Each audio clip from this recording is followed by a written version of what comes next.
O que vamos fazer neste vídeo é provar que o limite com θ tendendo a zero de seno de θ sobre θ é igual a 1. Vamos usar uma série de técnicas trigonométricas aqui. Aqui temos o círculo unitário em branco. Qual é o comprimento deste segmento cor de laranja? Observe que esse comprimento é exatamente a ordenada do ponto onde o raio do círculo intersecta o círculo e o segmento. E, por definição das funções trigonométricas, o comprimento deste segmento é exatamente o seno do ângulo θ. E, de fato, aqui estamos falando do valor absoluto, o módulo do seno de θ. E este segmento azul aqui, posso expressar o comprimento dele em termos de alguma função trigonométrica? Vamos nos lembrar de uma coisa, o que é a tangente do ângulo θ? Lembre-se de que a tangente do ângulo θ é a medida do cateto oposto ao ângulo θ dividido pela medida do cateto adjacente ao ângulo θ. Se olhamos para este triângulo aqui na borda, temos aqui o nosso ângulo θ em radianos. Este segmento azul é justamente o cateto oposto ao ângulo θ,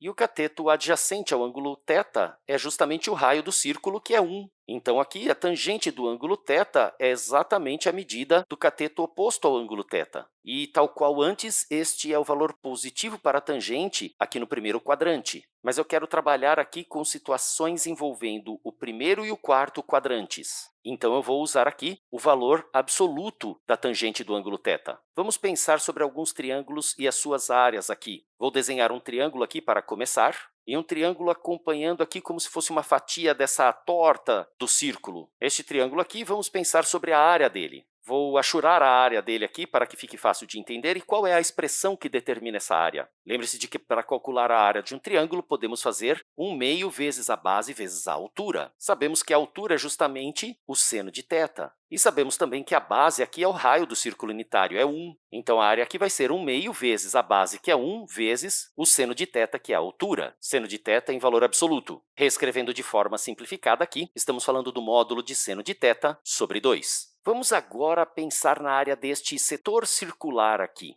Que fração do círculo todo esta área representa? Se a volta inteira tem 2π, então a fração representada pelo ângulo que determina o setor circular é θ sobre 2π. Essa é a fração do círculo correspondente ao setor circular. E, então, a área do setor circular é θ sobre 2π vezes π vezes raio ao quadrado, que nesse caso, então, é π vezes 1 ao quadrado, ou simplesmente π. Simplificando, a área deste setor circular, então, é θ sobre 2. E como estamos tratando com a possibilidade de θ estar também no quarto quadrante, então, vamos tratá-lo em valor absoluto. Vamos agora pensar sobre este triângulo maior, que eu vou destacar em azul. De novo, a área aqui é meio vezes a base vezes a altura. Estamos falando desta área inteira aqui. Vai ser meio vezes a base, que é o raio do círculo unitário, portanto, 1, vezes o tamanho deste segmento azul, que é o módulo da tangente do ângulo θ. Ou, simplesmente, simplificando, meio vezes 1 vezes a tangente de θ, temos simplesmente tangente de θ sobre 2, módulo da tangente de θ sobre 2. Agora, vamos comparar as áreas destas três figuras. O triângulo menor, destacado em cor de rosa, o setor circular, destacado em laranja, e o triângulo maior azul. Evidentemente, a área do triângulo cor-de-rosa vai ser menor que ou igual à área do setor circular, que vai ser menor ou igual à área do triângulo azul. Observe que o setor circular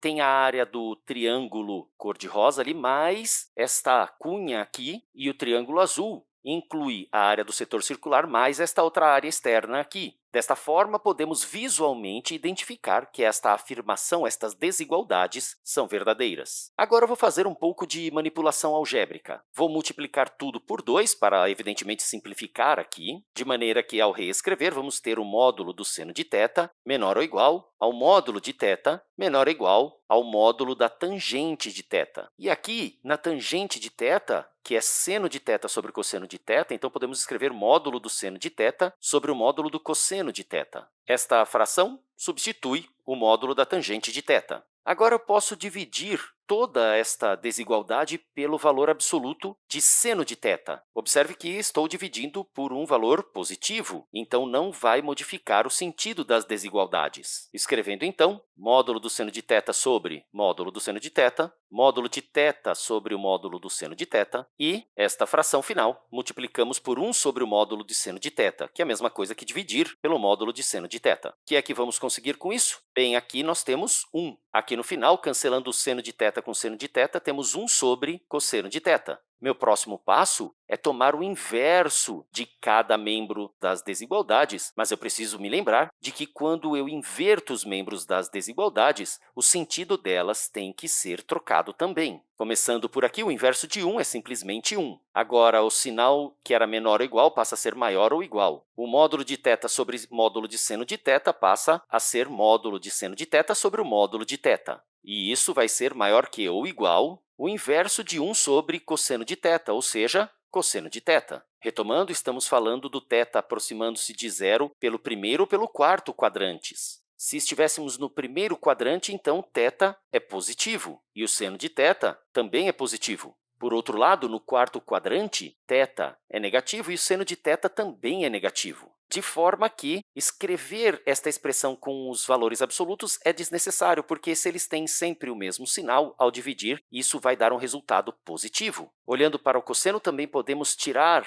as barrinhas do módulo, porque, já que o cosseno é a abscissa do ponto de intersecção do círculo do raio e do segmento alaranjado, então ele sempre é positivo. Bom, no primeiro ou no quarto quadrantes, o cosseno é positivo. Aqui vamos dar uma olhada. Imagine que estamos falando de 3 funções. A primeira função f de x, que é 1, a segunda função g de x e a terceira h de x. E no intervalo que estamos considerando, ou seja, para θ entre menos π sobre 2 e π sobre 2, essas desigualdades são verdadeiras para qualquer valor de θ. Observe que seno de θ sobre θ é definida neste intervalo, exceto quando θ é igual a zero. Bem, agora já estamos muito próximos de conseguir obter o limite. Pelo teorema do sanduíche, se isto é verdade no intervalo considerado, sabemos também, então, que a seguinte afirmação é verdadeira. O limite com θ se aproximando a zero desta primeira função, que é 1, é maior que ou igual que o limite com θ tendendo a zero